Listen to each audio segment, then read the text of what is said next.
Hello everyone, आप सभी का एक बार फिर से हेल गार्डन में स्वागत है। हम आ चुके हैं बीडीटीएच नोवेल के एपिसोड नंबर 315 पे। जिन्होंने पिछले एपिसोड को देखा है वो समझ गए होंगे कि ये वाला पार्ट कितना इंपॉर्टेंट होने वाला है। टाइम को वेस्ट न करते हुए चलो फटाक से पिछले एपिसोड का रिकैप किया जाए। पिछले पार्ट की शुरुआत में जियान, ज़ुकुन, गुयुआन और अलायंस के कुछ एक्सपर्ट्स उस एंशिएंट गॉड मेंशन के अंदर एंटर कर जाते हैं। ऑफ कोर्स हान क्लैन के मेंबर्स पहले से एंटर कर गए होते हैं। उस टनल में एंटर करने के बाद हमें खाली स्पेस में एक जमीन का टुकड़ा फ्लोट करते हुआ दिखाई देता है। जब इस पर जूम किया जाता है तो मालूम पड़ता है कि एंशिएंट गॉड मेंशन है। इसके हॉल के सामने एक बहुत ही बड़ा स्क्वायर था। कुछ समय के बाद दोनों ही खेमे इस स्क्वायर के ऊपर लैंड करते हैं। बात कुछ ऐसी थी कि स्क्वायर की दोनों साइड्स में 10,000 फीट लंबे लंबे खंबे बने होते हैं। जैसे जैसे सभी लोग आगे बढ़ रहे थे, जिया नोटिस करता है कि इन खंभों के ऊपर फ्लेम जल रही है, लेकिन ये फ्लेम कोई आम फ्लेम नहीं होती, ये थी हेवली फ्लेम्स। बात बस ऐसी ही होती है कि इन हेवली फ्लेम्स के अंदर कुछ खास स्ट्रेंथ नहीं होती। जैसे जैसे आगे बढ़ते हैं हेवली फ्लेम्स की रैंकिंग बढ़ती जाती है। अंत में जाके इन्हें 2 पिलर्स दिखाई देते हैं। बस सीन कुछ ऐसा था कि इन दोनों के ऊपर से इस समय हेवली फ्लेम्स की क्लस्टर्स गायब थे और एक खंबे होते नाइटी डिवारियम फ्लेम और प्योरीफाइड डिवाइन लोटस फ्लेम के। तभी जियान सेंस करता है कि लिडली के एक्सप्रेशन थोड़े से अजीब से हैं और ऐसा ही कुछ नाइटी डिवारियम फ्लेम के साथ था।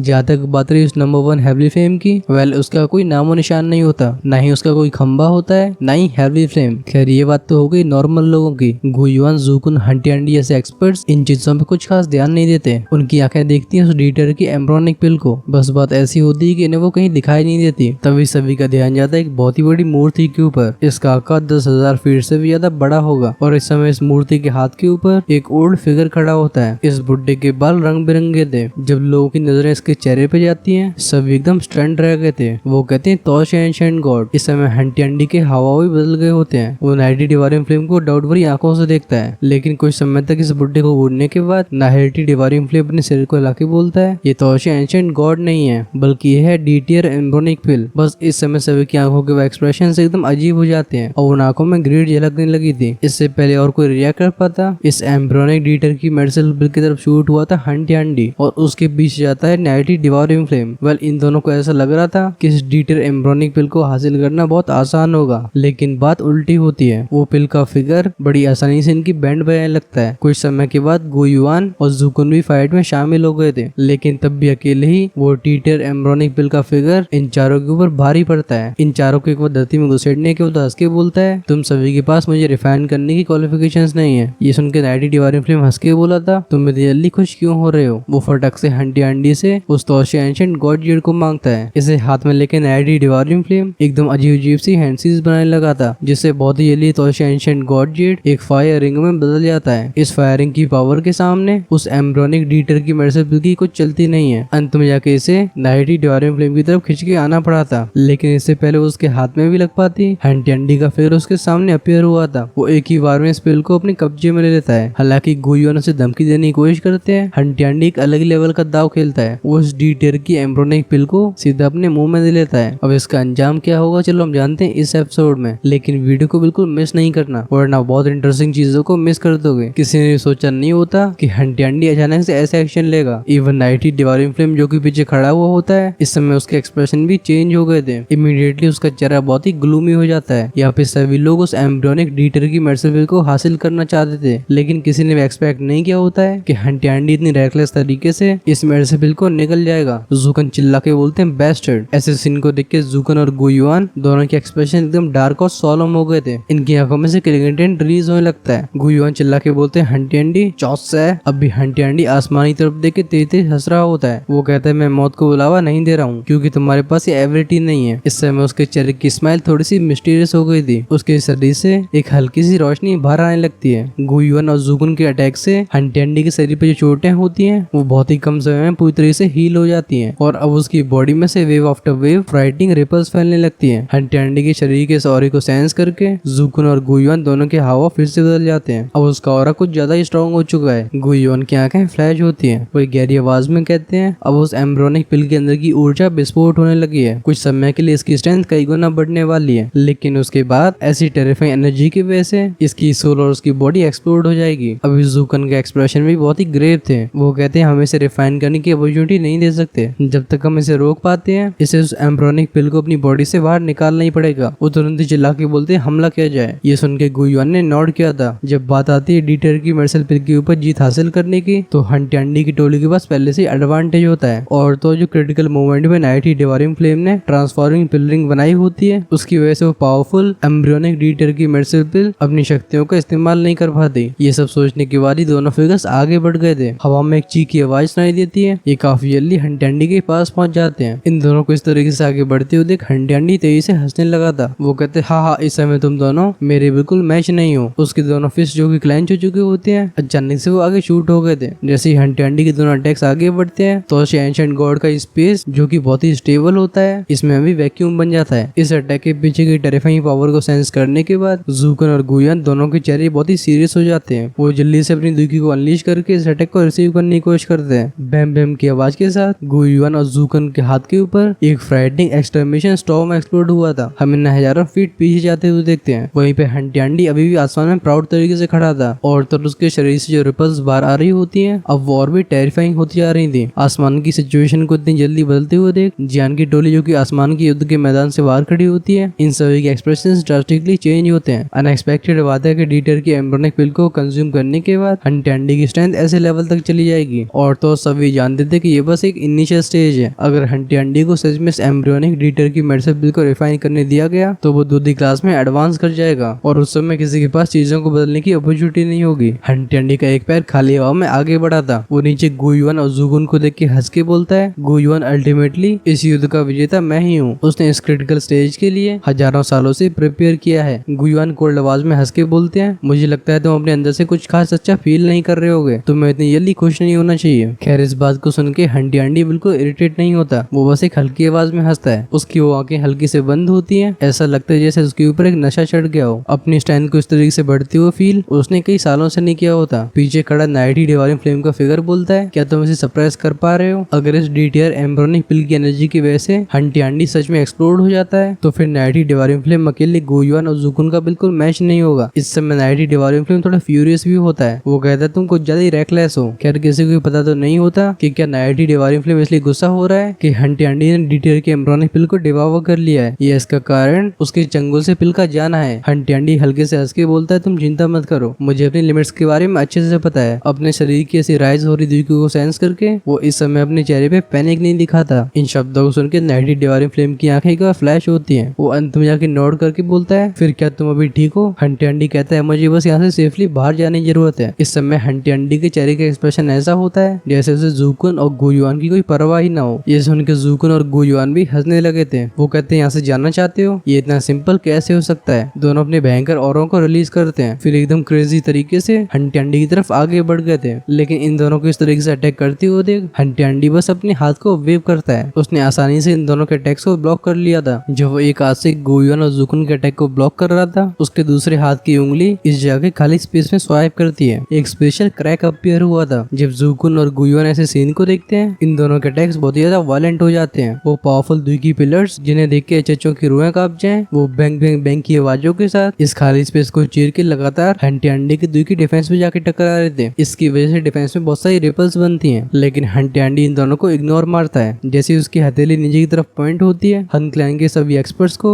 एक पावरफुल सक्शन फोर्स ने ऊपर खींच लिया था। इन्हें स्पेशल क्रैक में घुसेड़ दिया जाता है। तब एक और बूम की आवाज सुनाई दी थी। पीछे से एक एक्सटर्मिनेशन जैसी फ्लक्चुएशन फैलती है। हंटी अंडी का चेहरा ट्विच हुआ था। इस समय उसके मुंह के कोने से एक खून की धार को बहती हुई देखा जा सकता है। ऐसे सीन को देख के नाइटी डिवारियम फ्लेम भी स्टार्टेड हो गया होता है। लगता है हंटी अंडी की बॉडी की कंडीशन इतनी अच्छी नहीं है जितनी वो सबके सामने दिखाने की कोशिश कर रहा है। ऑफ कोर्स भले हंटी अंडी के पास डीटर के एम्ब्रियोनिक पिल हो, दो एडवांस 9 दोषंग एक्सपर्ट्स का एक साथ सामना करना, इसे वो भी सिंपली इग्नोर नहीं कर सकता। हंटी अंडी के मुंह में जो खून आया होता है वो इसे वापस निकल जाता है। फिर उसकी वो डेंस आके देखती है गुयुआन के ग्रुप को। वो एक डार्क और डेंस आवाज में बोलता है, गुयुआन मैंने तुमसे कहा था कि अल्टीमेटली मैं ही जीतूंगा। जैसे ही मैं एक बार इस डीटीआर की एम्ब्रियोनिक पिल को पूरी तरीके से रिफाइन कर लेता हूँ, तब तुम्हारे गू क्लैन, ले क्लैन, यान क्लैन, स्काई मैशर अलायंस और एंशिएंट बॉय ड्रैगन ट्राइब के खात्मा का दिन होगा। ये कहने के बाद ही हंटी अंडी का हाथ तुरंत ही नाइटी डिवारियम फ्लेम को ग्रैब करता है। वो कहता है गो। फिर नाइटी डिवारियम फ्लेम को भी उस स्पेस के अंदर टॉस कर दिया जाता है। ऐसे सीन को देख के नाइटी डिवारियम फ्लेम तुरंत ही एंशियस हो गया था। वो कहता है अभी मेरा, लेकिन इससे पहले वो अपनी पूरी बात खत्म कर पाता, वो हंटी अंडी की गर्दन के ऊपर कई क्रैक्स को अपीयर होते हुए देखता है। इमीडिएटली वो समझ गया था कि इस समय फाइट नहीं करी जा सकती। वो चाहे कितना भी अनविलिंग फील कर रहा हो, लेकिन दांती मीस के उस स्पेशल क्रैक की तरफ आगे ही बढ़ सकता था। जब गुयुआन और जूकुन देखते हैं कि हंटी अंडी एक्चुअली में जाके स्पेस को चीर पा रहा है, इन दोनों के एक्सप्रेशंस चेंज हो जाते हैं। एक बहुत ही भयानक सी रोर की आवाज फैली थी। फिर एक एनर्जी टाइड एकदम क्रेजी तरीके से हंटियांडी की तरफ आगे बढ़ जाती है। अगली पल में बड़े से पहाड़ जैसी एनर्जी टाइड बैंग बैंग की आवाज के साथ हंटियांडी की पीठ पे जाके टकराती है। हम तुरंत ही हंटियांडी के चेहरे के रंगों को उड़ते हुए देखते हैं। उसके शरीर पे कई गहरे गहरे घाव आ जाते हैं। पलक झपकते उसका पूरा शरीर खून से रंग गया था, लेकिन हंटियांडी और नाइटी डिवाइन फ्लेम इस पुशिंग फोर्स का इस्तेमाल करके डायरेक्टली स्पेशल क्रैक में एंटर कर जाते हैं। हम इन्हें एक ही बार में वैनिश होते हुए देखते हैं और देखते ही देखते तो स्पेशल क्रैक भी डिसअपीयर हो जाता है। जिस इंस्टेंट में स्पेशल क्रैक गायब हुआ था, स्विच की आवाज के साथ उस स्पेशल क्रैक वाले स्पॉट पे गुयुआन और ज़ुकुन प्रकट हो जाते हैं। इनके हाथों में से एक फ्राइटनिंग रिपल रिलीज होती है, लेकिन भले ही स्पेस के ऊपर चाहे कितनी फोर्स अप्लाई कर रहे हो, बस उस जगह पे एक फ्लक्चुएशन अपीयर होती है। कोई भी क्रैक लाइन दिखाई नहीं देती। ऐसे सीन को देख के ज़ुकुन और गुयुआन दोनों की चेहरे के हाव एकदम बिगड़ जाते हैं। इस एंशिएंट गॉड रिलम का स्पेस एकदम डरावने तरीके से स्टेबल है। अगर वो उस जगह से जाना चाहते हैं तो उन्हें उसी पाथ को फॉलो करना होगा जहाँ से वो अंदर आए थे, लेकिन इस समय इनके पास ऐसा करने का समय नहीं होता, क्योंकि जब तक वो ऐसा कर पाएंगे हंटियांडी का ग्रुप बहुत दूर जा चुका होगा। अभी दोनों ही लोग ग्लूमी एक्सप्रेशन के साथ आसमान से नीचे आते हुए दिखाई देते हैं। इन दोनों की आंखें देखती है अपने खेमे की तरफ, जिसमें एक अजीब सी शांति फैली थी। वो दोनों बस साय करते हैं। ज़ुकुन जिया को देख के अपने हाथों को रगड़ के बोलते हैं, बच्चे वो बेस्टर्ड को ज्यादा ही चालाक निकला। जिया इस अपने नए नेवले पिता को बस एक नजर से देखती है, फिर उसकी नजरें गई थी शांत पड़े जियान की तरफ। वो अपने सिर को लाके सॉफ्ट आवाज में बोलती है, अब हमें क्या करना चाहिए? हंटियांडी ने डीटेर की एम्ब्रियोनिक पिल को हासिल कर लिया है। अगर उसे इसे सक्सेसफुली रिफाइन कर लेने दिया गया तो फिर इस परेशानी से बाहर आना इम्पॉसिबल हो जाएगा। अभी लेइंग का एक्सप्रेशन बहुत ही फेरोशियस होता है। वो कहते हैं हम सीधा हन रिल्म के ऊपर हमला करेंगे। ये सुन के सभी एक्सपर्ट्स एक दूसरे की आंखों में देखते हैं। फिर सभी ने साथ में नोट किया था, अभी सबसे अच्छा यही विकल्प बचा है। अगर वो हाथ पे हाथ रख के बैठे रहते हैं तो फिर इन सभी का अंजाम भी लिंग यैन और सीक्लाइन जैसा ही होगा। जियान अंदर ही अंदर से एक साय करता है। वो जानता था कि हंटियांडी इतना मूर्ख नहीं हो सकता। उसे अच्छे से पता होगा कि वो इस समय फाइट करने के लायक नहीं है। इस वजह से या तो वो हन क्लैन लौटेगा ही नहीं, या फिर वो हन रियल्म को पूरी तरह से छिपा देगा। हालांकि हन रियल्म को हाइड करना बहुत ही ट्रबलसम है, लेकिन हंटियांडी की एबिलिटीज को देख के इम्पॉसिबल नहीं लगता। और तो और हन क्लैन इसके लिए हजारों सालों से प्रिपेयर करता आ रहा है। नेचुरली उनके पास इसकी भी तैयारियां होंगी। जियान कहता है, उम्मीद करता हूँ कि वो बंदा डीटर की एम्ब्रियोनिक पिल को रिफाइन न कर पाए, वरना इतना कहने के बाद उसकी आंखें सभी को देखती हैं। इस समय सभी के माथे पे चिंता से भरी रेखाएं आ चुकी थी। जैसे ही हंटियांडी दूसरी क्लास में ब्रेकथ्रू कर लेता है, इस दुनिया में उसे रोकने वाला कोई बचेगा नहीं। और जैसे कि हन क्लैन छोटी से छोटी चीजों को बदला लेता है, तब अलायंस के ऊपर एक्सटर्मिनेशन का खतरा होगा। सीन शिफ्ट हुआ था गुयुआन की तरफ। वो एक गहरी सांस लेने के बाद बोलते हैं, अब हमारे लिए और कुछ सोचने को बचा नहीं है। जल्दी से अलायंस के सारे एक्सपर्ट्स को इकट्ठा करके हन रियल्म की तरफ रवाना होना होगा। इससे पहले वो तैयार हो पाए, हमें हंटियांडी को हर कीमत पे रोकना है। जब तक हम उसे डीटर की एम्ब्रियोनिक पिल को रिफाइन करने का समय नहीं देते, वो हमारे बिना कुछ करे ही उस एम्ब्रियोनिक डीटर की मेडिसिन पिल की एनर्जी की वजह से अपने आप ही एक्सप्लोड हो जाएगा। इस बात पे सभी एग्री करते हैं। जब ज़ुकुन देखते हैं कि सभी लोग जाने का प्लान कर चुके हैं, अचानक से उनकी आंखें फ्लैश हुई थी। वो कहते हैं, जरा मेरी बात सुनो। वो हंस के बोलते हैं, क्योंकि हम यहाँ पे आ चुके हैं तो यहाँ से खाली हाथ वापस लौटने का कोई मतलब नहीं बनता। तुम सभी जरा सामने से हट जाओ, मैं स्टोन स्टैचू और स्क्वायर को बाहर ले जाता हूँ। जियान की टोली एकदम स्टैंड हो गई थी। इनकी आंखें देखती हैं सामने के स्क्वायर की तरफ। हालांकि इसके ऊपर के खंभों के ऊपर कई हेवली फ्रेम्स मौजूद हैं, लेकिन इस समय ये बस डेकोरेशंस रह गई हैं। इन्हें बाहर ले जाना पॉइंटलेस होगा। और जैसे ही वो डीटीआर की एम्ब्रियोनिक पिल यहाँ से गई है, वो स्टैचू भी एकदम नॉर्मल स्टैचू बन चुकी है। इस समय गुयुआन बहुत ही खराब मूड में थे। वो अपने हाथ को वेव करके बोलते हैं, तुम्हारी इच्छा हो वैसा करो। वो पीछे मुड़ के यहाँ की स्पेशल टर्न से होके बाहर चले जाते हैं। लगभग सभी एक्सपर्ट्स उन्हें फॉलो करते हैं। लास्ट में जाने वाला जियान होता है। उसकी नजरें एक बार ज़ुकुन के ऊपर जाती हैं। उसकी भौहें थोड़ी सिकुड़ सी गई थी। जैसी ओल्ड ड्रैगन एम्पर की पावर है, ये कुछ भी फालतू में नहीं करने वाले। क्या स्टोन स्टैचू में कुछ अलग चीज है? कुछ समय तक इसके बारे में सोच के जियान की बात एकदम व्यर्थ लगती है। वो बस एक गहरी सांस लेने के बाद स्माइल कर रहे ज़ुकुन को एक डीप लुक देता है। वो सीधा गुयुआन को फॉलो करने लगा था। सीन होता है एक माउंटेन रेंज का। इस समय यहाँ का वातावरण बहुत ही ज्यादा चिल्ली था और इस जगह पे आंखों के सामने अलायंस की आर्मी के एक्सपर्ट्स दिखाई देते हैं। इस समय गुयुआन और बाकियों के एक्सप्रेशंस काफी ज्यादा अगली थे। ये भी एक खंडर में खड़े होते हैं। गुयुआन ग्लूमी आवाज में बोलते हैं, हन रियल्म के रास्ते को पहले से ही तबाह कर दिया गया है। उनकी आंखें सभी की तरफ गई थी। वो कहते हैं, एडिशनली मुझे पता लगा है कि हन रियल्म पहले से ही छिप चुका है। लगता है वो लोग पहले ही तैयार थे। सीन शिफ्ट हुआ था जियान की तरफ। वो एक गहरी सांस को छोड़ता है। अभी उसका एक्सप्रेशन ही बहुत ही ग्रेव था। काफी ज्यादा अनएक्सपेक्टेड बात है कि सिचुएशन इतनी खराब हो चुकी है। हन क्लैन ने खुद को पूरी तरह से अपने क्लैन के अंदर हाइड कर लिया है। इस तरीके से कम समय में गुयुआन को उनकी लोकेशन मालूम नहीं पड़ेगी। हालांकि इस तरीके से हन क्लैन के लिए हमेशा के लिए छुपना इम्पॉसिबल है। बस बात ऐसी होती कि इन्हें हंटियांडी के एम्ब्रियोनिक पिल को रिफाइन करने तक ही छुपना होता है, क्योंकि जब वो समय आएगा तब अलायंस की आर्मी पूरी तरह से डिसएडवांटेज में जा चुकी होगी। ये इंजन कहते हैं, हन रियल्म को जाने वाले जो रास्ते थे हम हम उनके बारे में पता करने के लिए पहले से एक्सपर्ट्स को डिस्पैच कर चुके हैं। गुयुआन अपने सिर को हिलाते हैं क्योंकि हन क्लैन पहले से तैयार था, वो ऑब्वियस किसी रास्ते को नहीं छोड़ने वाले। इस समय उनकी आर्मी एकदम हमला करने की मूड में है, लेकिन वो दुश्मनी को ढूंढ ही नहीं पा रहे हैं। ओवरऑल ये कहा जा सकता है कि इन सभी का ये मिशन फेल हो चुका है। लेकिन काफी समय तक शांत रहने के बाद एक होश आवाज में बोलते हैं, तो फिर अब हमें क्या करना चाहिए? गुयुआन साय करते हैं, वो कहते हैं अब हम बस इंतजार कर सकते हैं कि लक किसका बेटर होगा। लेकिन स्टार्टर आवाज में पूछते हैं किसका इंतजार करना? गुयुआन कहते हैं डी टियर की एम्ब्रियोनिक पिल को रिफाइन करने में फेलियर के भी चांसेस होते हैं। अब हम बस ये प्रार्थना कर सकते हैं कि हंटी अंडी उस एम्ब्रियोनिक पिल को सफलतापूर्वक रिफाइन न कर पाए, क्योंकि जब तक उसके पैर दूसरी क्लास तक पहुंचते नहीं है हमारे पास मौका बचा रहेगा। ऑफ कोर्स अगर वो सफल हो गया। यहाँ तक बोलते बोलते गुयुआन रुक जाते हैं। वो कहते हैं लगता है ऊपर वाला भी हमें खत्म करना चाहता है। एक अजीब सी शांति फैलती है, सभी के दिल बैठ गए होते हैं। इनके बिना रियलाइज करे हुए वो पहले से इसी स्टेज तक पहुंच चुके हैं। गुयुआन अपने हाथ को वेव करके बोलते हैं चलो सभी लोग बिखर जाओ, हम कुछ जासूसों को पीछे छोड़ते हैं। ये कहने के बाद वो पीछे जाने लगते हैं। वो कहते हैं इस समय के दौरान हमें उस लोकेशन को ढूंढने की पूरी कोशिश करनी चाहिए जहाँ पे हनरियल छिपा हुआ है, क्योंकि अगर हम लकी रहते हैं तो हो सकता है कि हम समय से पहले उसे ढूंढ लें और तब हम डिसाइड करेंगे कि हमें सीधा हनरियल पे दावा बोल के एक आखिरी डिसाइसिव बैटल लड़नी है। गुयुआन के शब्दों को सुन के सभी लोग शांत रह जाते हैं। वो सब जानते थे कि इस समय उनके पास और कोई चॉइस नहीं होती। सीन शिफ्ट हुआ था जियान की तरफ। वो अपने सिर को ऊपर उठा के एक गहरी सांस को छोड़ता है। तुरंत ही उसकी आंखें थके हुए गुयुआन को देखती हैं। इस एंशिएंट गॉड मैंशन के लिए 8 एंशिएंट क्लैंस कई बार लड़ चुके हैं। अनएक्सपेक्टेड बात है कि अंत में जाके इसका पूरा बेनिफिट हन क्लैन को होगा। हम जियान को जुनर और काइलिन के ठंडे हाथों को पकड़ते हुए देखते हैं। वो अपने सिर को हिला के इन दोनों को ही वापस ले आने लगता है। अलायंस की आर्मी जिसने पूरी जगह को ढक लिया होता है वो ग्रेजुअली इस माउंटेन रेंज को खाली कर देती है। हालांकि इसकी खबर नहीं फैली, लेकिन तब भी वो सोलर एटमॉस्फेयर अपने आप ही फैलता रहता है। इसकी वजह से पूरी अलायंस की आर्मी काफी ज्यादा प्रेशर को फील करती है। समय कुछ आगे बढ़ता है। अलायंस की आर्मी यहाँ से विड्रॉ करके स्काई मैशन अलायंस के हेडक्वार्टर्स में वापस लौट आती है। भले ही वो इस बार फेल हो गए हो, लेकिन ये सभी बिखरते नहीं है। ऐसा इसलिए क्योंकि वो जानते थे कि हंटी अंडी जिसने उस डिटेल की एम्ब्रियोनिक पिल को हासिल कर लिया है उसके सामने अच्छे से कोऑपरेट करने के बाद ही इनके पास सरवाइव करने का रास्ता होगा, क्योंकि एक बार जैसे बिखर जाते हैं इनका मरना तय हो जाएगा। इस वजह से स्काई मैशन अलायंस में ठहरी हुई अलायंस की आर्मी लगातार सतर्क रहती है। वो सेंट्रल प्लेन्स की हर एक एक्टिविटी को लगातार मॉनिटर कर रहे थे। जब अलायंस के सभी एक्सपर्ट्स एंशियस तरीके से वेट कर रहे होते हैं, एक एक करके दिन निकलता जाता है, लेकिन गुयुआन जो कि हनरियल के पास रहते हैं वो उस जगह से हिलते भी नहीं है। इसकी वजह से लोग बिल्कुल आशा छोड़ने लगते हैं। जैसे अभी की सिचुएशन है, वो हर एक दिन जो कि हंटी अंडी को एम्ब्रियोनिक डिटेल की पिल को रिफाइन करने के लिए मिलता है, अलायंस की आर्मी के ऊपर खतरा बढ़ता जा रहा है। खैर रिगार्डलेस इनके दिल चाहे कितने मचल रहे हो, सभी जानते होते हैं कि रिगार्डलेस वो चाहे कितने एंशियस हो, सिचुएशन में ऐसे बदलाव के सामने वो बिल्कुल असहाय हैं, या फिर उसे हेल्पलेस बोल लो। सीन चेंज हुआ था। हम देखते हैं जियान को। इस समय लोकेशन स्टार रियल्म की थी। वो अपने सिर को उठा के देख रहा था उस ह्यूज स्क्वायर को जो आसमान में फ्लोट कर रहा होता है। ज़ुको ने इसे एंशिएंट गॉड रियल्म से बाहर लाए थे। इस समय इसके ऊपर एक 100,000 फीट की वो भारी भरकम मूर्ति खड़ी होती है। हालांकि कोई भी इसमें कोई यूनिक एस्पेक्ट ढूंढ नहीं पाता, लेकिन तब भी इसके पहाड़ जैसे आकार की वजह से लोग एकदम शॉक्ड हो जाते हैं। आसमान में फ्लोट कर रहे इस ह्यूज स्क्वायर को देख के जियान खुद से बड़बड़ाते हुए बोलता है अब 1 महीना हो चुका है। हंटी अंडी को एम्ब्रियोनिक डिटेल मेडिसिन के ऊपर डकैती डाले हुए 1 महीना हो गया है। इस 1 महीने के समय के दौरान ऐसा लगता है जैसे हनरियल में इस दुनिया से पूरी तरीके से गायब हो गया हो। इसके बारे में कोई खबर नहीं फैलती। कुछ बाहरी लोग जिन्हें इस सिचुएशन के बारे में कुछ पता नहीं होता, उन्हें तो ऐसा भी लगने लगा था कि हन क्लैन को अलायंस की आर्मी ने एक्सटर्मिनेट कर दिया है। कई फैक्शंस उन्हें कांग्रेचुलेट करने आते हैं, लेकिन इन सभी के साथ बातचीत करने का जियान का बिल्कुल मूड नहीं होता। वो कुछ एल्डर्स को डिस्पैच करके इन मेहमानों का स्वागत करके इन्हें डिसमिस कर देता है। ऐसी शांति और कुछ समय तक बनी रही थी। तभी पीछे से जियान के कानों में एक जेंटल सी आवाज जाती है। जियान को पीछे मुड़ के एक ब्यूटीफुल लेडी दिखाई देती है। ये धीरे धीरे उसकी तरफ आ रही थी। जियान कहता है कि अंकल गू से कोई खबर मिली, लेकिन जब वो जुनर को अपने सिर को हिलाते हुए देखता है उसकी आंखें एकदम डिसअपॉइंटमेंट से भर जाती हैं। इस समय उसका दिल भी थक गया होता है। हम जियान को अपनी आंखों को बंद करते हुए देखते हैं। ऐसा इंतजार जिसमें वो कुछ कर नहीं सकता,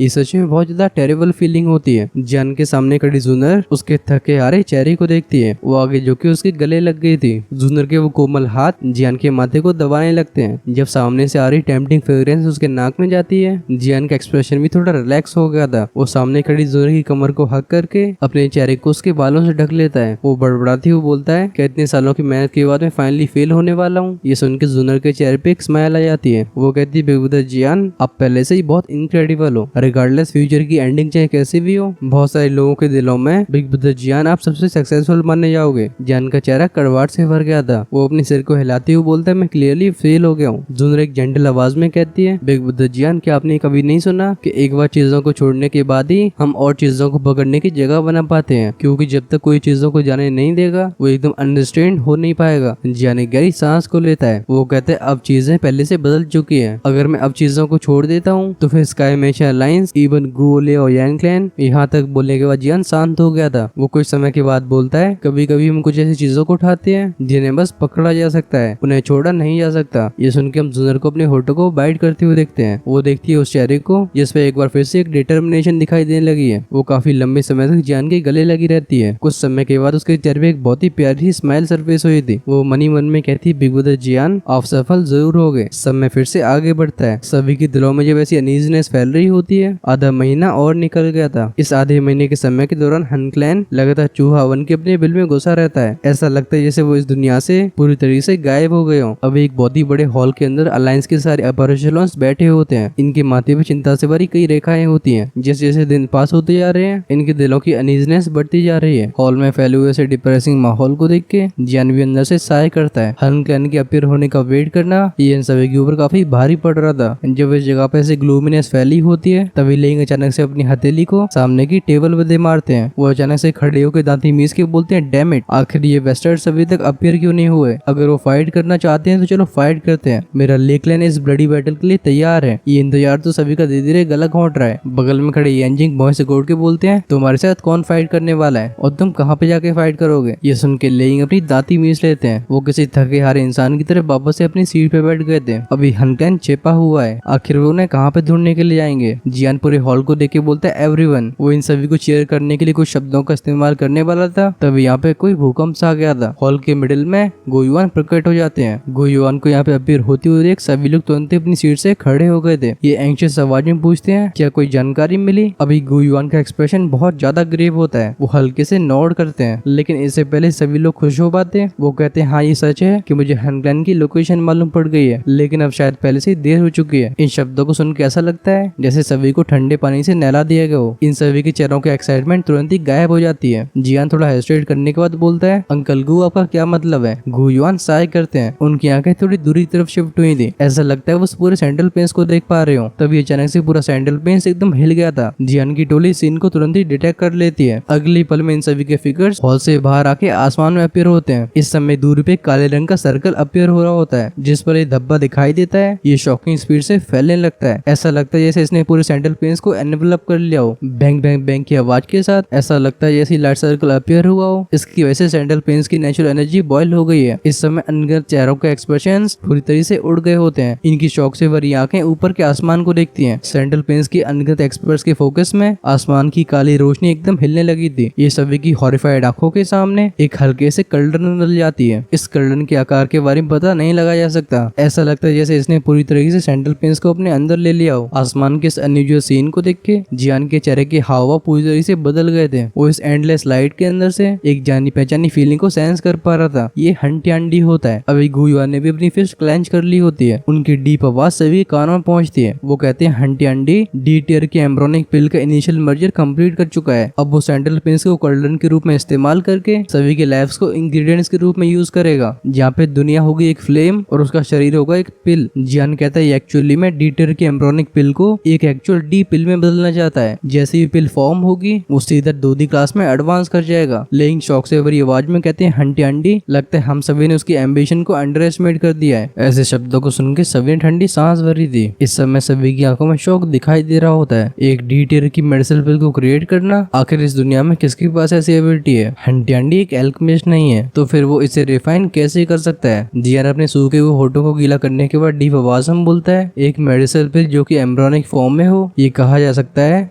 कि इस पे रिफाइनमेंट की सबसे जरूरी पार्ट को तोशे एंशिएंट गॉड ने पहले से कंप्लीट कर दिया है। अगर हंटी फाइनल पिल फॉर्मिंग स्टेप्स को कंप्लीट कर पाता है तो उसके लिए इस एम्ब्रोनिक डी टियर की पिल को एक जेन्युइन डी टियर मेडिसिन पिल में बदलना इम्पॉसिबल नहीं है। वो कहते हैं, हमने सच में हंटी की वाइल्ड एम्बिशंस को अंडर एस्टिमेट किया है। हालांकि डी टियर की एम्ब्रोनिक पिल बहुत ही पावरफुल होती है लेकिन जरूरी नहीं है कि इसे कंज्यूम करने के बाद कोई भी 2D क्लास में ब्रेक थ्रू कर जाए। बस बात कुछ ऐसी है कि अगर वो एम्ब्रोनिक डी टियर की मेडिसिन पिल को एक जेन्युइन डी टियर की मेडिसिन पिल में रिफाइन कर लेता है तो उसके 2D क्लास में एडवांस करने के चांसेस कई गुना बढ़ जाएंगे। ये भी कहा जा सकता है कि जब तक तक उसके हाथ में वो डीटर की मेडिसिन पिल लग जाती है वो फाइनली उस बैरियर को पार कर पाएगा जिसने उसे हजारों सालों से रोक के रखा है। जब जियान जो कि इस दुखी कॉन्टिनेंट का टॉप एल्केमिस्ट था वो इस तरीके से चीजों को एक्सप्लेन करता है, इन शब्दों को सुन के सभी लोग एकदम शांत हो जाते हैं। तो फिर हंटी एंडी उस डीटीआर एम्ब्रियोनिक पिल के पीछे नहीं पड़ा था, उसका असली टारगेट है जेन्युइन डीटीआर की मेडिसिन पिल। लेकिन पूछते हैं अगर ऐसी बात है तो इस समय हमारे पास सबसे अच्छा मौका होना चाहिए, राइट? क्योंकि हंटी एंडी को डीटीआर एम्ब्रियोनिक पिल का लास्ट स्टेप कंप्लीट करना है, तब वो अपने आप को छिपा नहीं पाएगा। उस समय हम बीच में इंटरवीन करके उसे रोक सकते हैं। ये सुन के गुयुआन अपने सिर को हिलाने लगे थे। वो कहते हैं हालांकि मुझे नहीं पता कि हंटी एंडी ने कैसे मेथड का इस्तेमाल किया है, लेकिन अब हंटी एंडी और वो डीटीआर एम्ब्रियोनिक पिल पूरी तरीके से मर्ज हो चुके हैं। उसकी अभी की स्ट्रेंथ के साथ अगर मैं और जुगुन साथ में काम भी करते हैं तब भी हमारे लिए उसे रोकना बहुत ज्यादा मुश्किल होने वाला है। यहाँ तक बोलते बोलते गुयुआन रुक जाते हैं। फिर वो गहरी सांस लेने के बाद बोलते हैं अगर इस समय हंटी एंडी के लिए डीटीआर की मेडिसिन पिल को रिफाइन करना सबसे जरूरी नहीं होता तो शायद हनक्लैन हमारे ऊपर हमला करने के लिए आ चुका होता। ये सुन के सभी लोग चौंक गए थे। सिचुएशन अब खराब से बदतर होती जा रही है। वो पहले हनक्लैन से बराबरी में फाइट कर पा रहे थे और अब क्योंकि जुगुन भी अलायंस के आर्मी में शामिल हो गए हैं तो इनके पास एडवांटेज बढ़ गया है। लेकिन अंत में जाके बस इतने कम समय में ये अपर हैंड पूरी तरीके से गायब हो जाता है। लेकिन डीप आवाज में बोलते हैं तो फिर हमें क्या करना चाहिए? अब कोई मुझसे ये मत कहना कि हम सिंपली उसे इस डीटीआर की मेडिसिन पिल को रिफाइन करने दें। हमारे पास फाइट करने का अब भी चांस है, लेकिन एक बार इस मेडिसिन पिल का फाइनल स्टेप कंप्लीट हो जाता है फिर हंटी एंडी को रोकने का कोई रास्ता नहीं होगा। लेकिन की बात से सभी लोग एग्री करते हैं। इस समय सिचुएशन सबसे ज्यादा खराब हो चुकी है। अगर वो अभी एक्शन नहीं लेते तो फिर इन्हें तबाह होने से कोई बचा नहीं पाएगा। अभी गुयुआन के दोनों हाथ पीछे होते हैं। उस इनॉर्मस लाइट कलर को देख रही उनकी आंखें बहुत ज्यादा ग्लूमी थी। एक पल के बाद वो कहते हैं हम कुछ समय तक इंतजार करके सिचुएशन को देखते हैं। एक डीटीआर की मेडिसिन पिल को रिफाइन करना तुरंत ही खत्म नहीं किया जा सकता। अगर हम सच में हमला करना चाहते हैं तो उसके लिए हमें सबसे अच्छा मौका ढूंढना होगा। ये सुन के सभी लोग सोच में पड़ जाते हैं। फाइनली सभी ने नोट कर दिया था। भले ही सिचुएशन बहुत ज्यादा टेरेबल हो चुकी हो लेकिन ये पैनिक नहीं हो सकते। इस मोमेंट में ऐसे भूकंप की वजह से सेंट्रल प्लेन्स पे एकदम कोलाहल मच गया था और इस कमोशन का सोर्स नेचुरली वो आसमान में फॉर्म हो रहा बड़ा सा कल्डरन होता है। इसमें से जो हल्की से रिपल्स फैल रही होती हैं उनकी वजह से एक्सपर्ट्स भी काफी ज्यादा अनईजी महसूस कर रहे थे। ये कल्डरन करीब आधे दिन तक ऐसा ही बना रहता है। जैसे दोपहर होती है आसमान में काले रंग की रोशनी दिखाई दी थी। फाइनली सभी की आंखों के सामने काले रंग की लाइट बहुत ही तेजी से चारों तरफ फैल के एक बड़ी सी फॉर्मेशन को बना लेती है। जैसे ही फॉर्मेशन अपीयर हुई थी इसके ऊपर एक फिगर जिसके बाल बिखरे हुए होते हैं वो इस समय मौजूद होता है। गुयुआन की टोली जो कि लगातार इस डेवलपमेंट को देख रही होती है इस फिगर को यहाँ पे अपीयर होते हुए देख इनकी आंखें एकदम श्रिंक हो जाती हैं। ये सभी उस जगह पे फोकस करते हैं। गुयुआन कहते हैं हंटी एंडी उस फॉर्मेशन के साथ साथ बादलों को चीरती हुई एक नजर सेंट्रल प्लेन्स के एक स्पॉट को देखती है। एक आवाज जो कि अपने साथ बहुत ही टेरिफाइंग प्रेशर को ला रही थी वो पूरे सेंट्रल प्लेन्स में गूंजने लगती है। वो आवाज कहती है गुयुआन कि अब तुम मेरे साथ कोऑपरेट ना करना रिग्रेट कर रहे हो। इस समय गुयुआन के चेहरे का एक्सप्रेशन बहुत ज्यादा डीप होता है। इस समय उनके दोनों हाथ क्लेंच हो चुके थे लेकिन वो कुछ बोलते नहीं है। हंटी एंडी कहता है मेरे हजारों सालों की प्लानिंग अब फाइनली सक्सेसफुल हो गई। अल्टीमेटली मैं ही जीता हूँ। हंटी एंडी के शब्द सबके कानों में गई थे तभी आसमान की वो ह्यूज फॉर्मेशन जिसने सेंट्रल प्लेन्स को ढक के रखा होता है उसमें से कई रोशनियां फैलने लगती हैं। ये लेजर बीम्स अलग अलग जगहों को टारगेट करती हैं। जिस मोमेंट में लाइट प्लस ने जमीन पर लैंड किया होता है ऐसा लगता है जैसे पूरा सेंट्रल प्लेन्स कांप गया हो। सीन शिफ्ट होता है हम देख देंगे शहर को जो कि सेंट्रल प्लेन्स के फ्लैट एरिया में मौजूद होती है। इस सिटी की पॉपुलेशन काफी ज्यादा अच्छी थी और यहाँ पे हमेशा चहल पहल बनी रहती है। बस बात ऐसी होती है कि ऐसी लाइवलीनेस लंबे समय तक ठहरती नहीं है। अचानक से एक बैंक की आवाज के साथ ये पूरी सिटी हिलने लगी थी। मोटे मोटे क्रैक्स चारों तरफ फैलते हैं। तुरंत ही कई स्ट्रॉन्ग एक्सपर्ट्स जिनके चेहरों पर शॉक मौजूद होता है हम उन्हें हवा में उठते हुए देखते हैं। लेकिन इससे पहले वो रिएक्ट कर पाते एक ब्लैक लाइट आके इस पूरी सिटी को ढक लेती है। जैसे ही ब्लैक लाइट ने सिटी को रैप किया था बूम बूम की आवाज के साथ कई इंसान अपने आप ही फटने लगते हैं। ब्लडी फॉग चारों तरफ फैलता है और फ्लैश चारों तरफ बिखरा हुआ था। जब अचानक से ऐसा बदलाव होता है इसने सभी को स्टन कर दिया था। आसमान में फ्लोट कर रहे एक्सपर्ट्स की आंखें देखती हैं इन इंसानों को जो कि कुछ समय पहले जिंदा थे। इनके दिलों में किसी सैलाब की तरह एक डीप हॉरर भर जाता है। ऐसे डर की वजह से सिटी में एकदम कियोस फैल गया था। सभी लोग चारों तरफ भागने लगते हैं। जिनके पास उड़ने की एबिलिटी होती है वो सीधा आसमान की तरफ शूट हो गए थे। लेकिन इससे पहले बाहर जा पाते आसमान को सेल्फ डिस्ट्रक्शन के एक्सप्लोजन्स कवर कर लेते हैं। एक ही पल में सिटी के ऊपर का आसमान उस लाल रंग के खूनी धुएं से ढक गया होता है। अब ये भी कहा जा सकता है कि इंसानों के बिखरे हुए शरीर के हिस्सों से ये शहर ढक गया होता है। नीचे के इस लाल समंदर को ऊपर उस काली लाइट ने ढक के रखा था। इसमें से wave after wave bloody aura ऊपर उठता है। अंत में जाके किसी खून के खम्भों की तरह ये सीधा उस फॉर्मेशन की तरफ शूट हो गया था जिसने पूरे सेंट्रल प्लेन्स को ढक के रखा है। जैसे वो खूनी रोशनी शूट हुई थी वो काले रंग की रोशनी जिसने शहर को ढक के रखा होता है वो भी डिसअपियर हो जाती है। अब बस बस पीछे एक ब्लडी सैंड रह गया था, जिसे दूसरे सेंस करने वाले एक्सपर्ट्स एकदम उल्टियां करने लगते हैं। सीन चेंज होता है, हम देखते हैं कुछ ऐसे लोगों को जो सिटी के एंट्रेंस के पास जाते हैं। इनकी नजर उस खुले दरवाजे की तरफ गई थी। इस समय जहाँ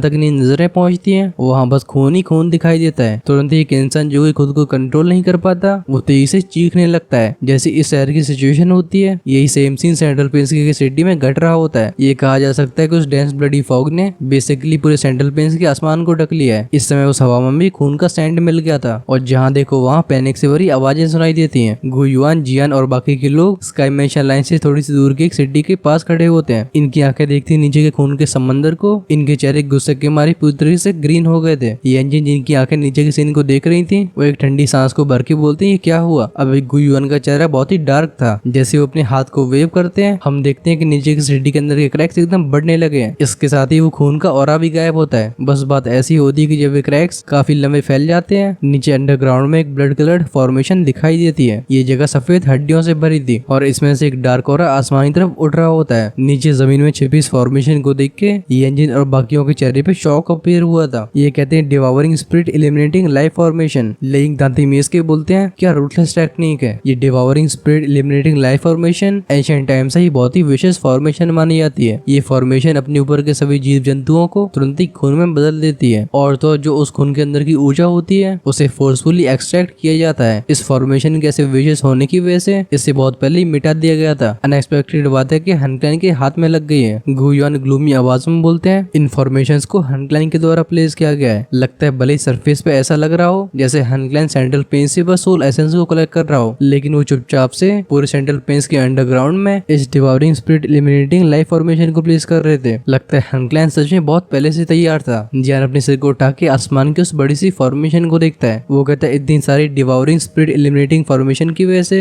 हंटियांडी को जो एनर्जी मिल रही है उसकी वजह से उसका डी-टियर की मेडिसिन बिल का रिफाइन करना और भी तेज हो जाएगा। लेकिन इस डिवावरिंग स्पिरिट फॉर्मेशन को एक्टिवेट करने के लिए एक बहुत ही भयानक लेवल की ऊर्जा की जरूरत होती है। मुझे लगता है इस समय हनक्लाइन ने अपनी पूरी एनर्जी को एग्जॉस्ट कर दिया होगा। वो अपनी पूरी दाव को इसके ऊपर खेल रहे हैं। गुयुआन वापसी का इशारा करते हुए बोलते हैं चलो हम वापस लौट के योजना बनाते हैं। हनक्लाइन ने इतना बड़ा मैसेकर किया है, अब वो सभी का दुश्मन बन चुका है। अगर हम सभी की स्ट्रेंथ को इकट्ठा कर पाते हैं तो हो सकता है कि हम इससे फाइट कर पाए। ये कहने के बाद गुयुआन स्टार रिल्म के हेडक्वार्टर्स की तरफ चले जाते हैं। जियान और बाकी लोग भी हेसिटेट करने के बाद तुरंत ही उन्हें फॉलो करने लगते हैं। अभी आगे जा रहे थके हुए एक्सपर्ट्स को देख के जियान भी एकदम सहाय करता है। भले अभी उसकी तरफ नंबर्स की पावर हो, लेकिन अगर हंटियांडी सच में दूधी क्लास में एडवांस कर जाता है तो फिर वो अकेली पूरी दूधी कॉन्टिनेंट के एक्सपर्ट से फाइट कर पाएगा। एक दूधी का ये बहुत ही टेरिफाइंग एक्सपेक्ट है। वो कहता है चलो हम अपना बेस्ट ही कर सकते हैं। अलायंस के सभी लोग जस्ट हेडक्वार्टर्स में वापस ही लौटे थे तभी इन्हें हॉल के बाहर खड़े जुकुन दिखाई देते हैं, जो कि पिछले 15 दिन से जाने कहाँ गायब थे। अभी उनके पीछे जिया खड़ी होती है। जियान और बाकियों को देख के जुकुन सहाय करके बोलते हैं अनएक्सपेक्टेड बात है कि हनक्लाइन के पास ऐसी टेक्निक मौजूद है। वो भी साफ तौर पे हंटियांडी के एक्सचेंज को डिटेक्ट कर पा रहे थे। गुयुआन नॉड करके बोलते हैं अब हम सभी एक्सपर्ट्स को इकट्ठा करने की पूरी कोशिश ही कर सकते हैं। इस समय हंटियांडी की आंखों में एक ऑर्डिनरी एक्सपर्ट बिल्कुल चींटी के बराबर है, लेकिन दूधी कॉन्टिनेंट में एक्सपर्ट्स की बिल्कुल कमी नहीं है। जियान कड़वाहट से भरी हंसी के साथ बोलता है इस समय हमारे पास बस यही विकल्प बचा है, लेकिन जैसे ही हंटियांडी दूधी क्लास में एडवांस करेगा हमारे लिए सब कुछ खत्म हो जाएगा। अभी तक जुकुन शांत रहे थे और जैसे उनकी आदत होती है वो अपने हाथों को रगड़ते हैं। फिर उनकी आंखें देखती हैं बगल में खड़ी जिया की तरफ। फाइनली वो गहरी सांस लेने के बाद बोलते हैं अभी सब कुछ खत्म नहीं हुआ है। अगर वो दूधी क्लास में एडवांस कर सकता है तो फिर हम भी एक गॉड को क्रिएट कर सकते हैं। और इसी नोट के साथ एंड होता है ये वाला एपिसोड। देखो अभी सीन एकदम पीक पे पहुंच रहा है। तुम लोगों ने अगर लाइक पैक नहीं किया तो फिर मैं तो 4 दिन की छुट्टी लेने वाला हूँ। इस वजह से लाइक वाला बटन प्रेस हो जाना चाहिए। हालांकि भी एक्साइटमेंट तो बहुत है, लेकिन तुम्हारे भाई के दिल में दर्द की भी कमी नहीं है। वेल मैं तो अभी तक इस बीटीटी की स्टोरी से काइंड ऑफ एडिक्ट हो चुका हूँ और अब जो ये खत्म होने जा रही है थोड़ा सैड फील करना तो बनता ही है। तुम सभी को कैसा लग रहा है कमेंट्स में लिखकर जरूर बताना। हालांकि हम इसके बाद बीटीटी गॉड्स फ्लेम एम्पर की स्टोरी शुरू कर सकते हैं, लेकिन यार वो स्टोरी काफी ज्यादा कॉम्प्लिकेटेड है। मुझे डर है कि तुम लोग कहीं एंड में जाते जाते उससे बोर ना हो जाओ। और दूसरी बात उसकी कोई मानो इमेजेस अवेलेबल नहीं है। सो वही सेम बैकग्राउंड को यूज कर करके तुम्हारा तो पता नहीं, मैं तो डेफिनेटली बोर हो जाऊंगा। अगर तुम्हारे पास इसका सोल्यूशन है तो फटाफट से कमेंट्स में लिखो। और यहाँ से हमारे 4 एपिसोड्स रह गए हैं। So that's it. अगर आप अगले पार्ट को मिस नहीं करना चाहते हैं तो चैनल को डेफिनेटली सब्सक्राइब करके बेल आइकन के बटन को ऑन कर लेना, जिससे आने वाला एपिसोड आपके पास तुरंत ही पहुंच पाए। और अगर अभी तक आपने हमारे दूसरे चैनल को सब्सक्राइब नहीं किया है तो फिर वो आपको राइट साइड में दिख रहा होगा, जल्दी से उसे ज्वाइन कर लो। वहाँ पे हम कुछ अलग लाने की सोच रहे हैं। कमेंट्स में अपने सजेशन को लिखना मत भूलना। चलो हम करते हैं वीडियो को यहीं पे एंड। अगर आपने पिछले एपिसोड को मिस कर दिया किया था तो उसे देख सकते हो लेफ्ट में क्लिक करके। Until then take care, tata bye bye.